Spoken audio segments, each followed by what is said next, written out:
Think you might be able to learn something about pickleball from a 4-time US Open champion? Stay tuned.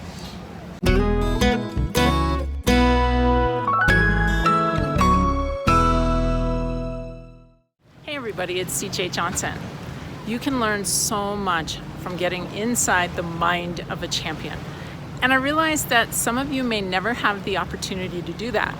That's why when 4-time US Open champion Laura Fenton Kovanda and I were putting the final touches on her upcoming Tahoe pickleball camp, I decided to turn the cameras on. There were so many nuggets in that footage that I've decided to turn it into a series of videos. Additionally, if you're already part of the Better Pickleball community, you've received a special link just for you where Laura talks about the mental game. And guess what? There's a couple more pieces coming your way, so make sure to check your inbox. If you're not already part of the Better Pickleball community, stick around to the end and I'll show you how to join us.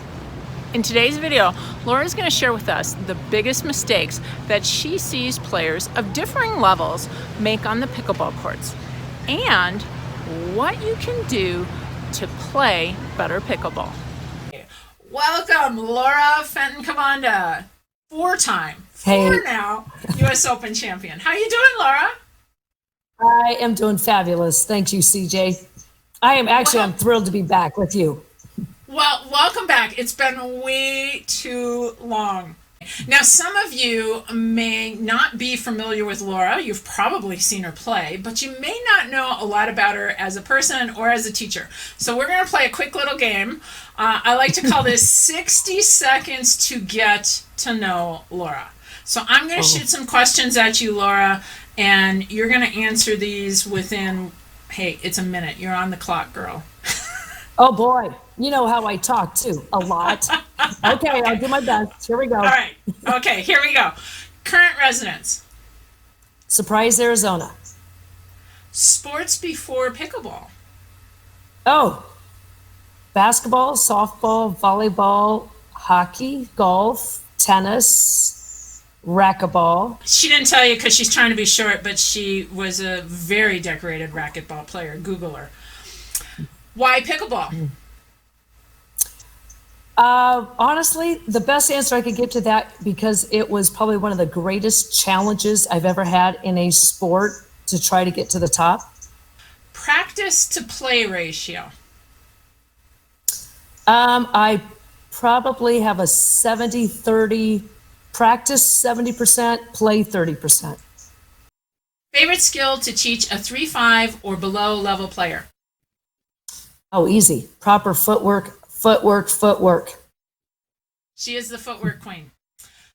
Favorite skill to teach a 4-0 or above level player? Resetting balls that are hit at your feet and at your body when you're in the middle of the court.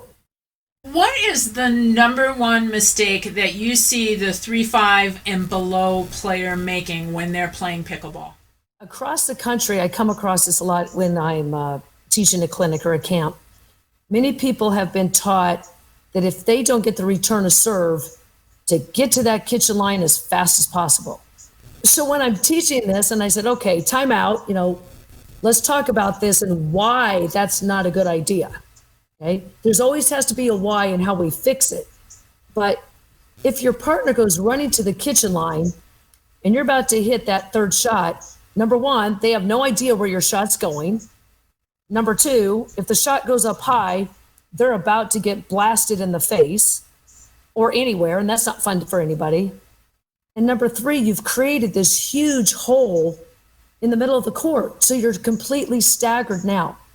Versus you have to learn how to come into the court together, side by side, and who covers what shots down the middle to the angles, the drop shot. So court positioning is really, really imperative when you're learning at the 3-0-3-5 level.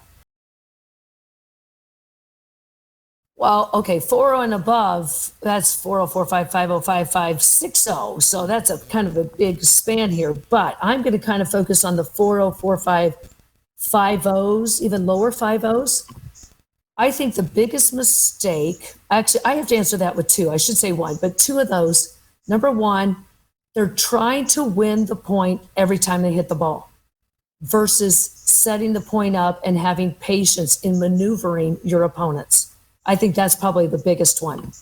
Number two, when you watch some of the, let's say the 20, 30-year-olds who come from Division I tennis, oh, actually there's some 50-year-olds too. There's two ladies I play against that are phenomenal, that can drive balls with top spin and they keep the ball in the court. The 404.5s want to play that same way, but they don't have that skill to do it. Unless you go take some lessons or you drill the heck out of that until you can perfect it and hit 80, 90% of your shots in the court, fine. But from the middle of the court, when you have less reaction time coming from your opponents, a ball comes to the middle of that court, a lot of people want to drive that ball, and that is probably the biggest mistake in the game. Because now you have less reaction time, your partner's going to get killed, you can't move in, you're not making any ground here. You're not gaining anything. It's fun to rip the ball, yeah, but you don't win very many points doing that.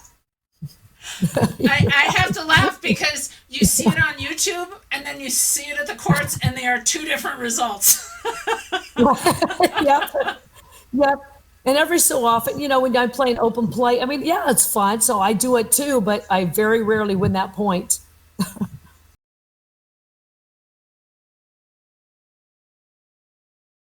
CJ, I still take lessons. There's always something to add to your game. So, at our camps, I have to take into mind, are they 30? Are they 40? Are they 50, 60, 70? There's a lot of good teachers out there. But you can't teach a 50, 60, 70, 80-year-old the same way you teach a 30-year-old. There's just certain things we can't do. Some of the things that we cover in my camps, we cover everything that has to do with the game. How do we read the opponent's feet or hips? Where should our paddle position be?